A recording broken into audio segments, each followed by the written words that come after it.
Esto que estamos viendo corresponde a tres casos diferentes de energía que en este caso se le está suministrando a una bola. El plano inclinado más cercano corresponde a un suministro de energía a la bola inferior a la energía potencial que tendrá esa bola cuando remonte la rampa. El segundo caso, el plano que está ligeramente después, corresponde a una energía que se le ha suministrado cinética exactamente igual a la energía potencial.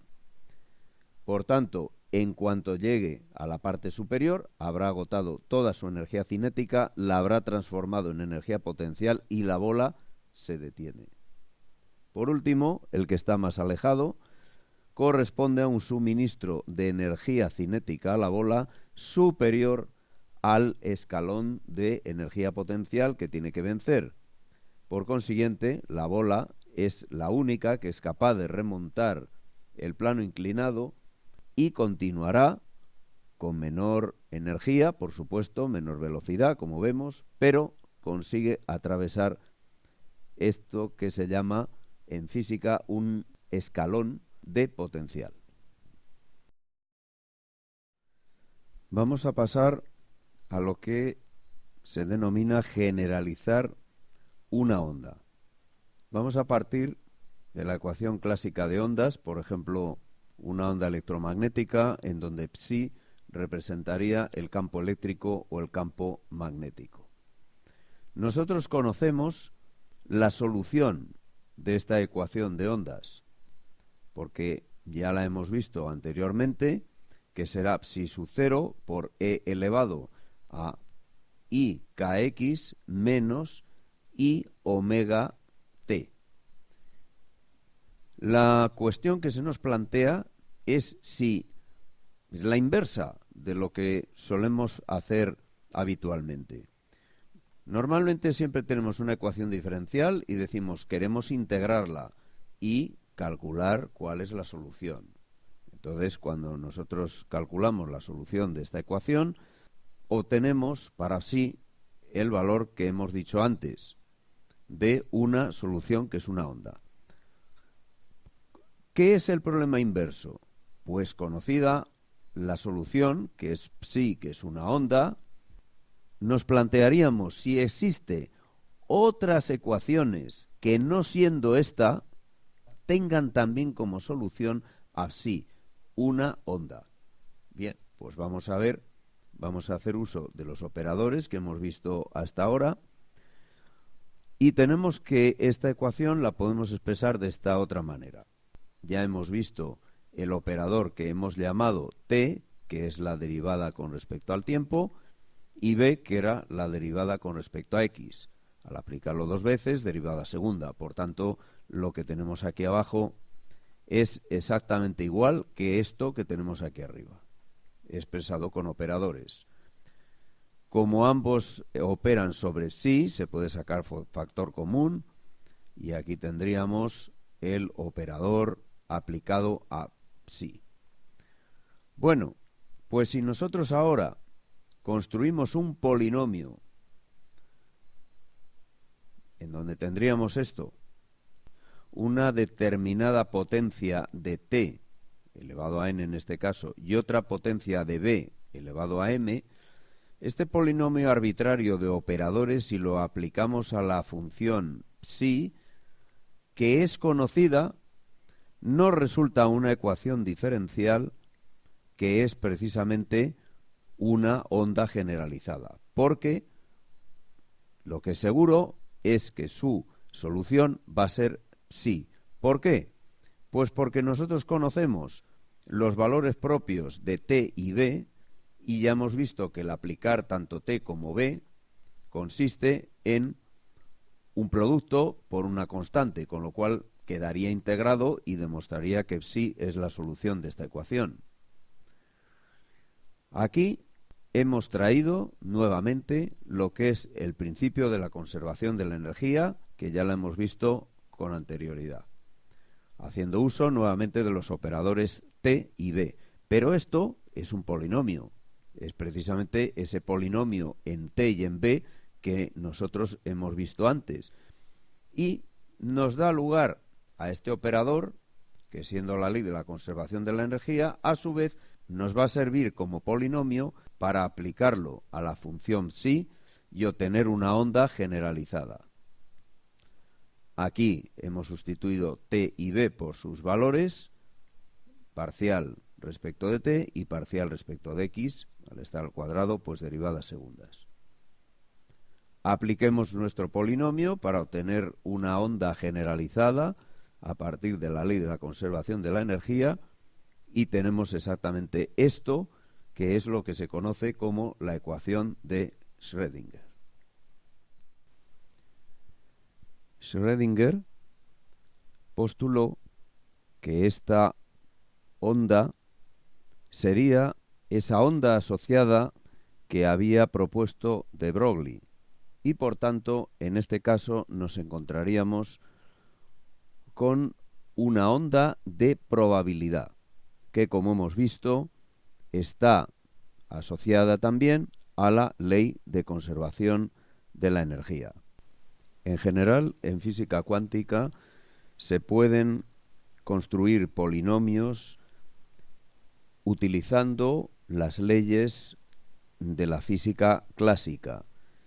Y en física cuántica aparecen las mismas ecuaciones que en clásica, pero sustituyendo por operadores, como veremos más adelante.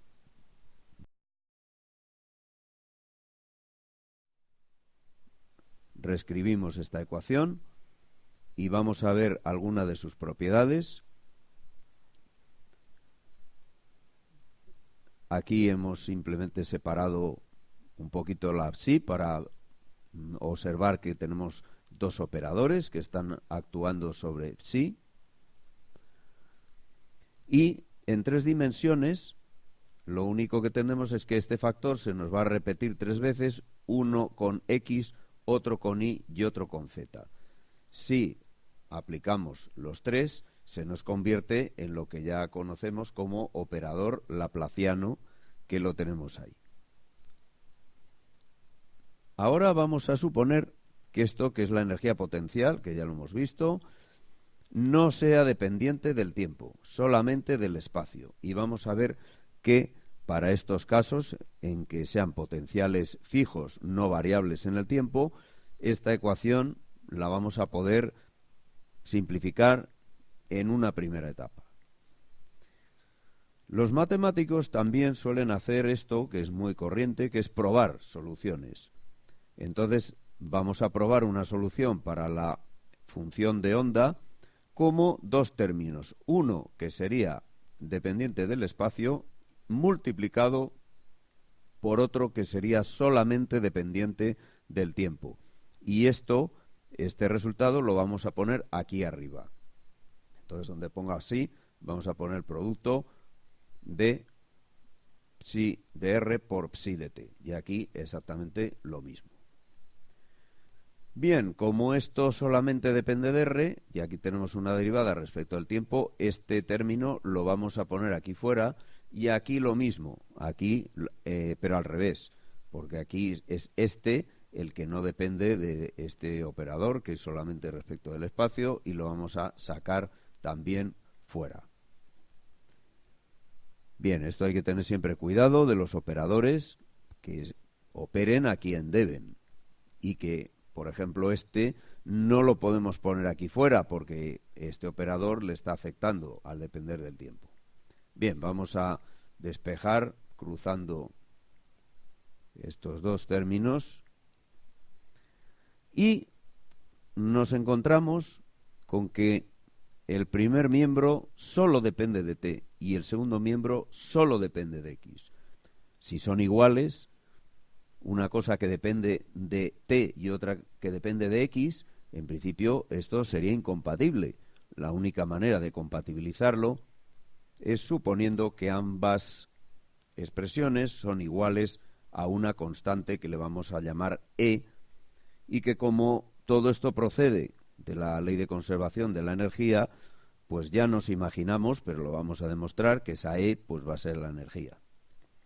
Vamos a colocar estos resultados aquí arriba y vamos a pasar estos términos al otro lado. Así que pasamos este y el otro.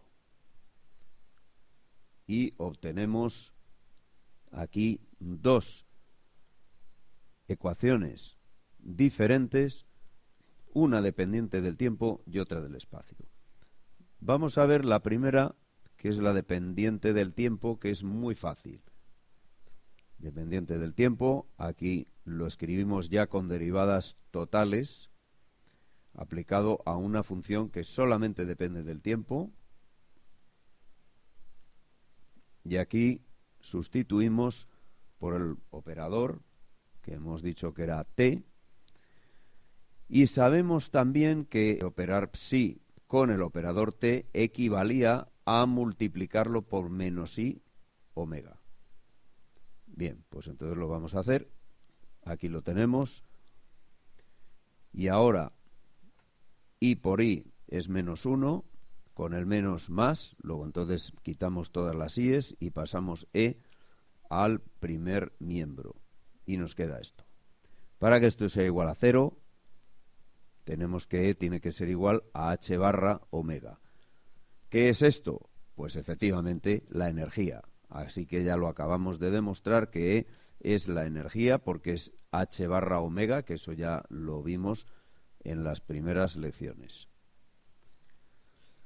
La integral de esto, pues ya la conocemos, porque precisamente la onda generalizada parte de que ya conocemos la solución y vamos a una más general, así que resulta que la solución para psi ya la conocemos. No obstante, si alguien no se fía, puede venir a esta expresión, pasa el psi a este otro lado, el t a este lado y va a quedar diferencial de psi partido por psi, que es el logaritmo neperiano. Al deshacer el logaritmo nos va a quedar exactamente esto de aquí. Así que no hace falta ya darle más vueltas y esta es la solución general, muy sencillo y válido para cualquier caso. No pasa otro tanto con la ecuación dependiente del espacio, mucho más complicada, sobre todo por la presencia de este término. Este término es el que lo complica todo. Cuando este término es 0, vamos a ver un caso que va a ser también muy fácil, pero en otros no tan fácil. Bien, aquí tenemos una constante y aquí tenemos un operador.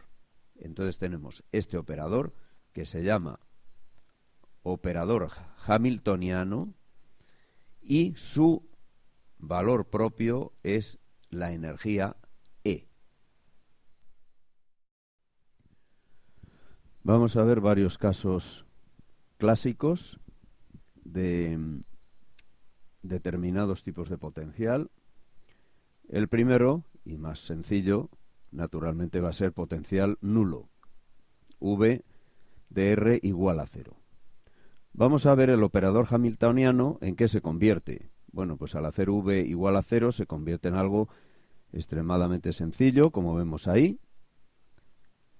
Y esto se va a aplicar simplemente a la función de onda psi igual a E por psi, como hemos visto antes. Ahora, este término lo vamos a pasar a este otro lugar. Vamos a trabajar en el caso unidimensional para no complicarlo, por tanto B será simplemente la derivada con respecto a la coordenada X. Y pasando la energía al otro lado, pues tenemos esto. Sabemos que la solución es esta. Esto era el postulado incluso, porque trabajábamos de atrás hacia adelante, conocida la solución, ver su ecuación. Pero desconocemos cuánto vale K. Entonces, vamos ahora en esta ecuación a sustituir el valor B por su autovalor, que como sabemos es I por K. Si se aplica dos veces B, el valor propio es al cuadrado y entonces queda pues menos K2. Así que el menos este menos con este menos se convierte en más y queda simplemente la ecuación de esta forma. Como psi no puede ser igual a 0 porque entonces no existiría onda, pues hacemos el corchete igual a 0. Y de aquí sacamos el número k inmediatamente como raíz de 2m por e partido por h barra. Aquí lo ponemos las dos cosas a la vez. Ahí tenemos el k y psi, que es la solución de la ecuación, que es conocida, pero no sabemos k. Ahora ya si lo conocemos, pues lo introducimos de esta manera. Queda el más y el menos, que claro, nos ha quedado ahí debido a que existe una raíz cuadrada que, como sabemos, tiene por valor el positivo y el correspondiente negativo. ¿Qué significan estos dos signos? Pues estos dos signos simplemente significan que hay una onda directa y una onda reflejada.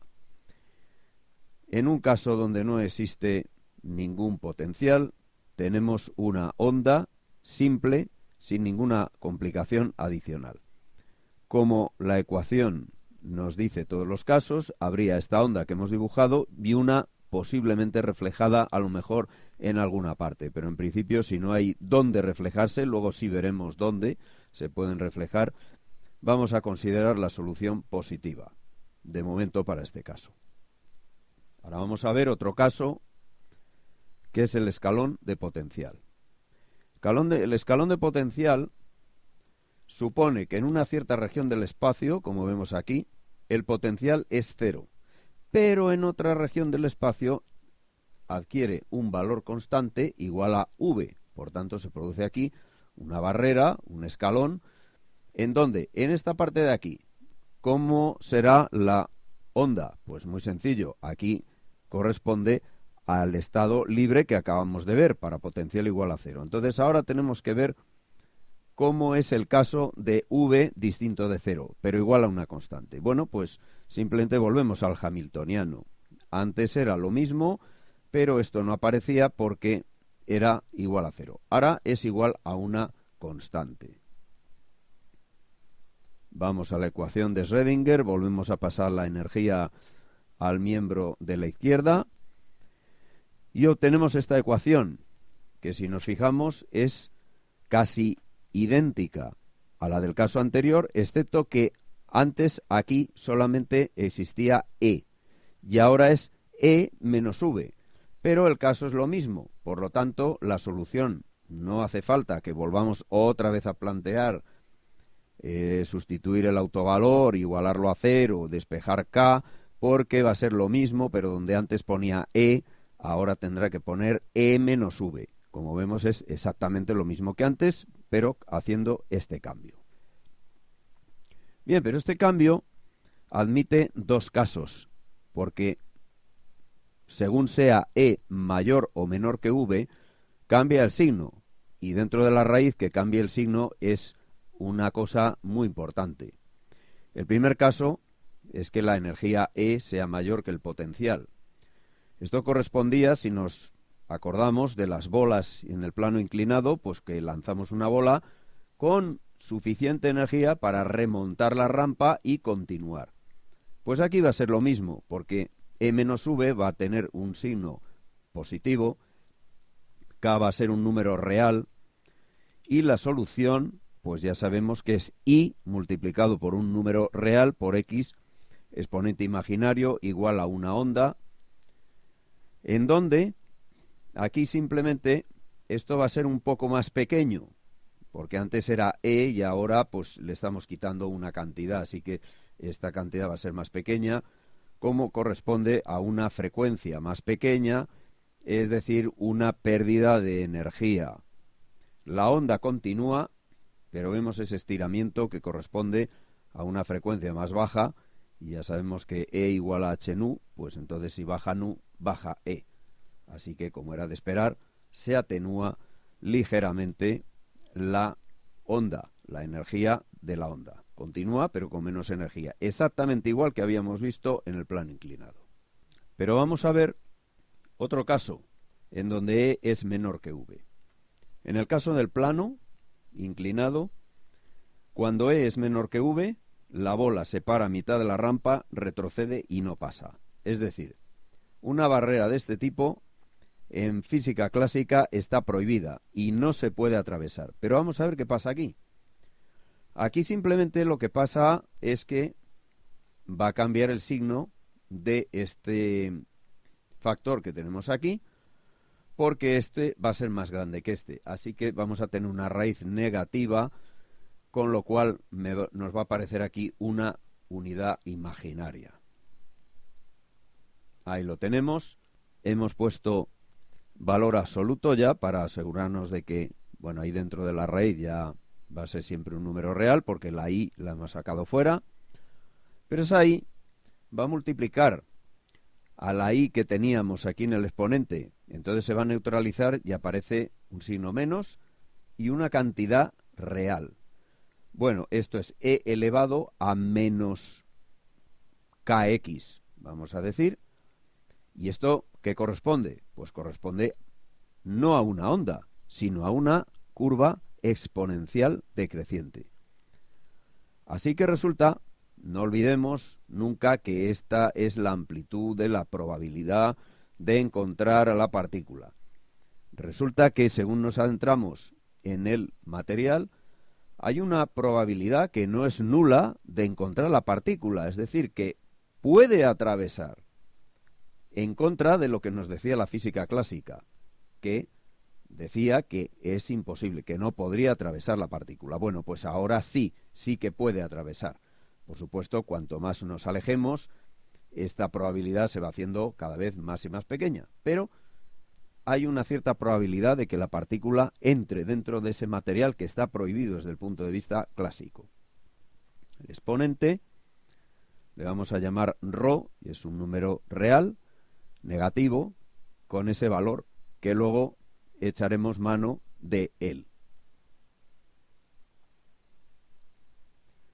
Bien, es interesante analizar lo que se llama una barrera de potencial. ¿Qué es una barrera de potencial? Bueno, pues ahí lo tenemos, que se nos ha dibujado. Existe una zona del espacio en donde hay un potencial que no es nulo, rodeado por dos zonas en donde sí que lo es. Aquí y aquí sabemos perfectamente cuál es la solución de la ecuación de Schrödinger. Es partícula libre, por tanto, ahí vamos a tener una onda senoidal. Y vamos a estudiar el caso interesante en el cual la energía sea inferior a V. Y vamos a ver qué sucede. Bueno, pues ahí tenemos la solución que decíamos. ¿Qué pasará ahora? Bueno, esto dentro de ese material también lo hemos estudiado. Pues será una exponencial decreciente hasta que toque aquí esta otra pared.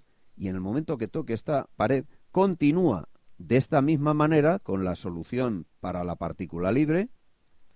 Lo que sucede es que vemos lo que ha pasado aquí. Ha bajado la amplitud. Sí es importante recordar que la amplitud de la onda de probabilidad no tiene nada que ver con la intensidad.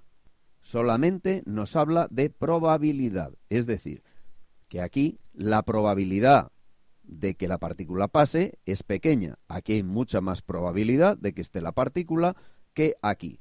Pero no lo confundamos con la intensidad ni con este tipo de magnitudes. Aquí estamos hablando simplemente de probabilidad. ¿Y la energía? ¿Cuál es la energía?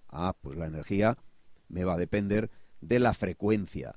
Aquí la vemos naturalmente más estirada porque tiene menos probabilidad y menos energía. La onda se ha estirado, su frecuencia ha bajado. Este efecto se conoce como efecto túnel.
Veamos ahora el caso inverso a la barrera de potencial.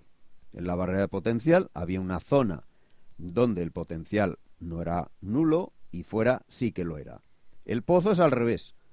Justamente el potencial tiene un valor por aquí y por aquí, distinto de cero, pero es cero en esta zona. En la parte donde el potencial es nulo, sabemos cuál es su solución, que es la partícula libre, y donde tiene un valor distinto de cero, también, porque son exponenciales decrecientes. ¿Qué vamos a tener? Pues vamos a tener esta situación, una onda dentro y dos colas exponenciales que vemos aquí y aquí, Vemos aquí los signos para qué sirven. La propagación, por supuesto, es para allá y para allá. Lo que sucede es que el eje X siempre se mueve en este sentido y por tanto unas veces será positivo porque parece como que crece y otras veces parece como que decrece, pero físicamente por supuesto es que la partícula tiende a escaparse y la propagación es hacia allá y en este lado la propagación es hacia ese otro lado. Así que aquí tenemos la solución del pozo de potencial.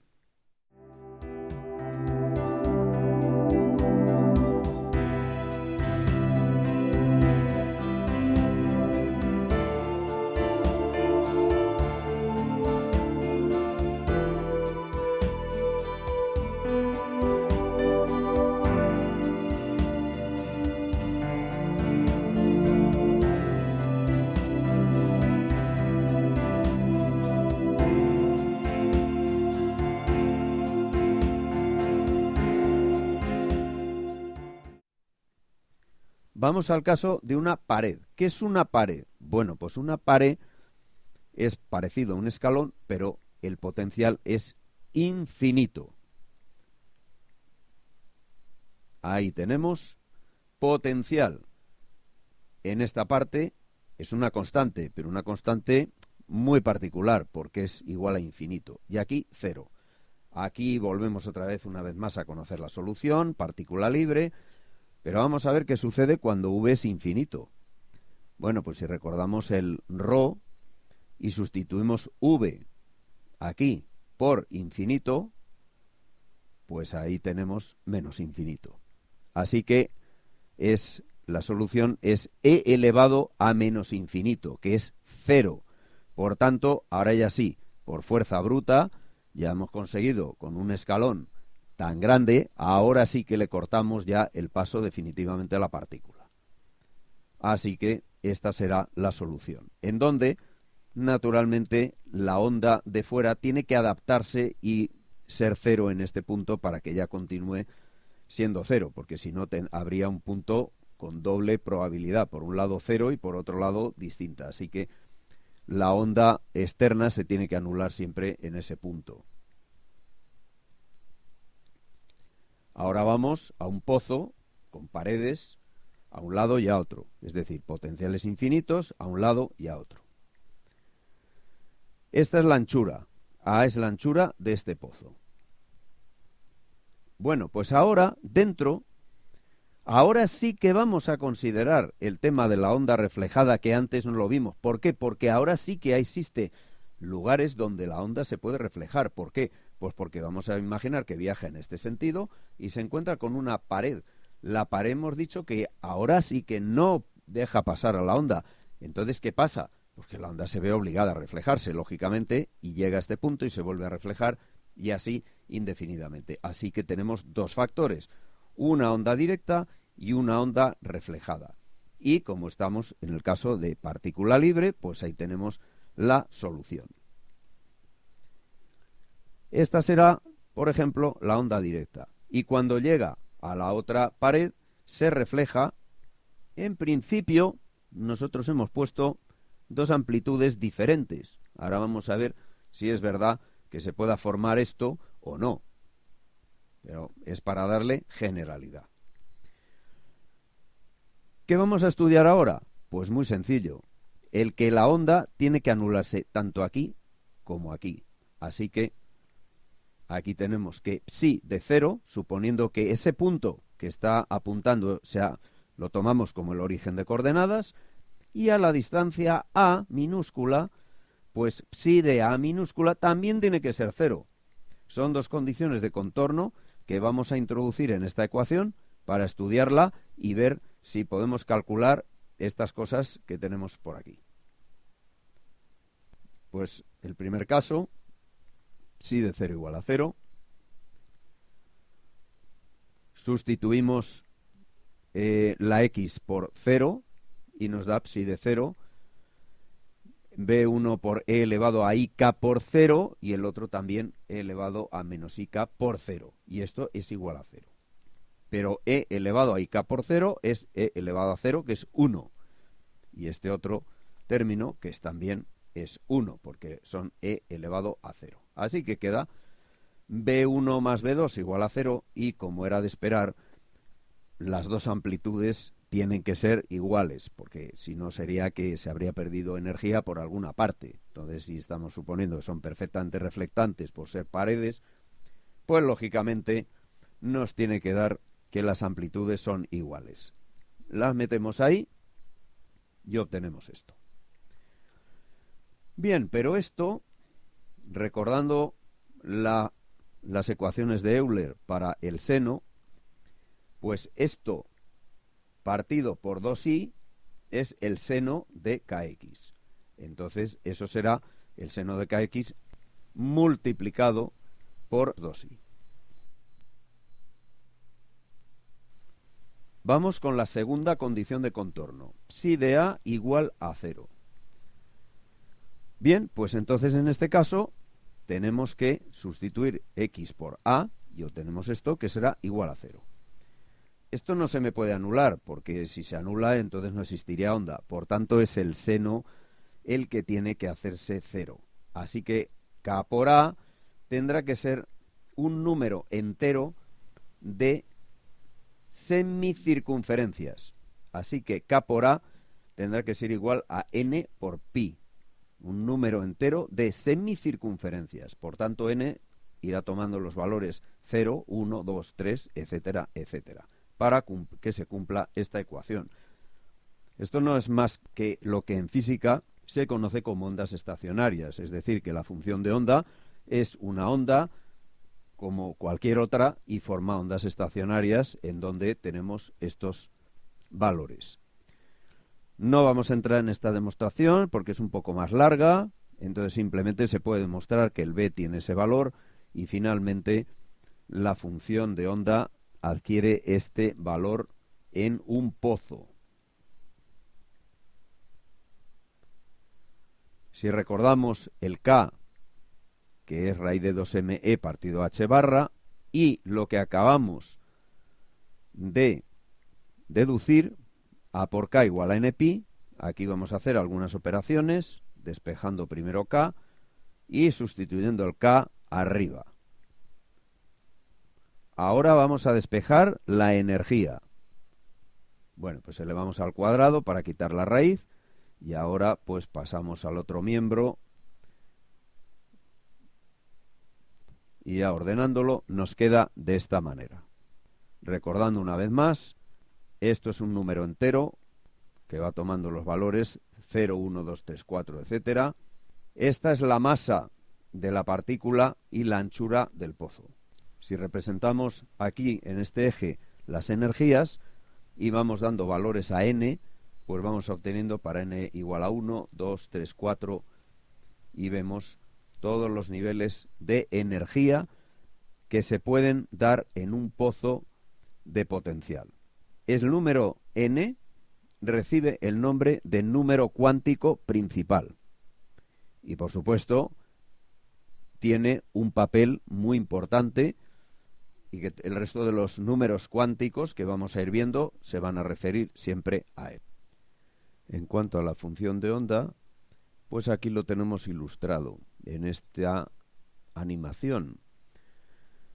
Vemos que existe en la parte inferior una onda de un solo periodo que correspondería al número cuántico n igual a 1. Después otra que tiene frecuencia doble, que está justamente por encima, frecuencia triple, cuádruple, etcétera, etcétera. Esto muestra que la energía en un pozo no puede ser cualquiera, sino que está cuantificada. De ahí el nombre de física cuántica. Este es un experimento casero que podemos realizar en cualquier momento utilizando una flauta de plástico de estas normales que suelen utilizar los niños en los colegios, y vamos a tapar todos los agujeros y a empezar a soplar primero con mucha suavidad, con lo cual vamos a oír un primer sonido. Continuamos soplando y entonces vamos a ver que de una manera brusca, sin pasar por notas intermedias, la flauta va a emitir un segundo sonido. Este segundo sonido corresponde precisamente a una frecuencia doble, como hemos visto en la animación. Si seguimos soplando más fuerte, vamos a conseguir un tercer sonido, que corresponde a una frecuencia triple. Con este experimento queda demostrado que los niveles de energía tienen que ser discretos, porque se comportan exactamente igual que la flauta que hemos empleado para este experimento.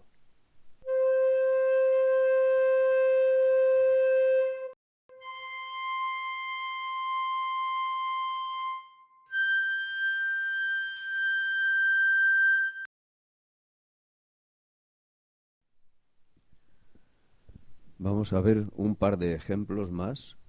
Uno es el oscilador armónico, que es la base de una parte más elaborada que no se puede ver en este curso, pero que sí que sirve como base para resolver casos más complicados de la ecuación de Schrödinger. Concretamente, nos imaginamos como si fuera un muelle y lo vamos a tomar simplemente como si fuera un ejemplo.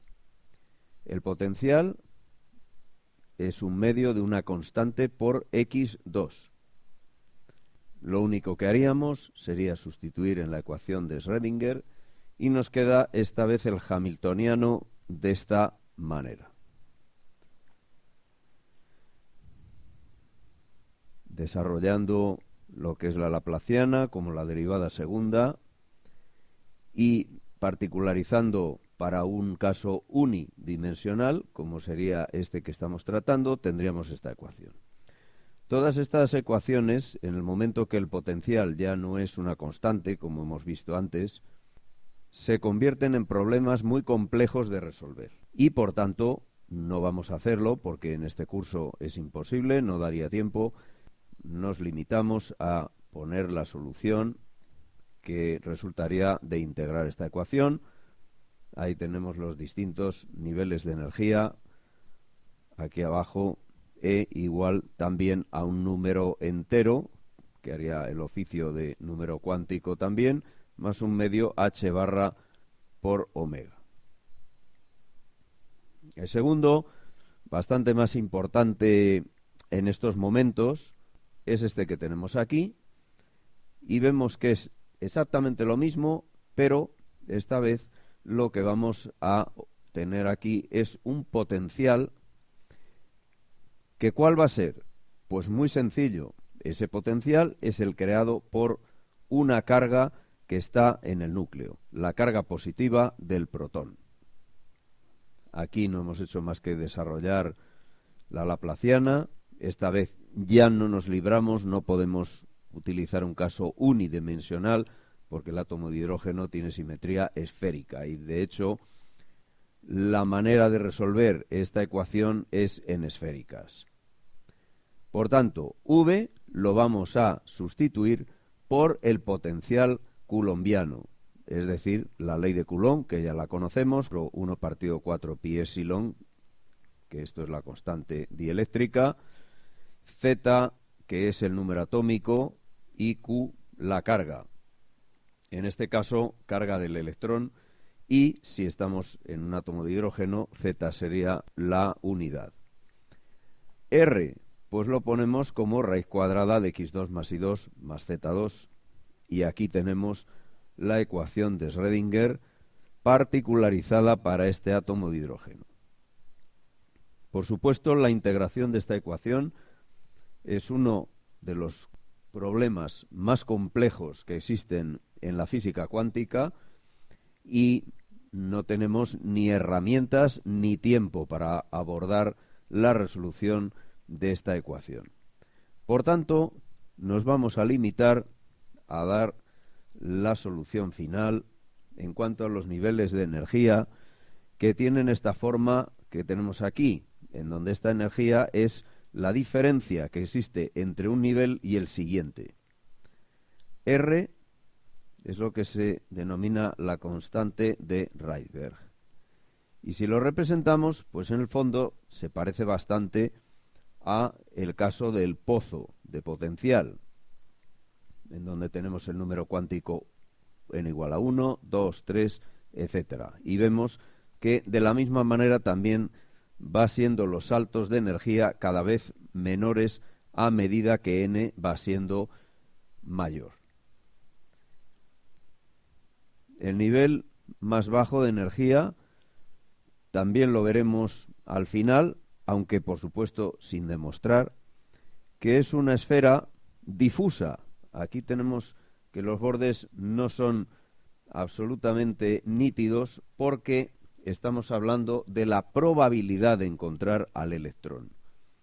Aquí en el centro es el núcleo atómico y el mayor grado de color que tiene esta mancha es probabilidad de encontrar al electrón. En las partes externas la probabilidad va descendiendo, pero asintóticamente. Teóricamente, un electrón, su campo de probabilidad abarcaría todo el universo, hasta el infinito. Lo que pasa es que existen unas zonas aquí en donde ya la probabilidad de encontrarlo aquí dentro, pues del 99,9%, es decir, prácticamente podemos afirmar que el electrón está aquí, pero podría estar a lo mejor en otra galaxia. Eso la estadística en principio lo permitiría, aunque por supuesto es muy improbable. Aquí tenemos un poco lo que sería esta gráfica de probabilidad, en donde vemos que desciende asintóticamente hasta el infinito, en donde la probabilidad de encontrar al electrón sería 0.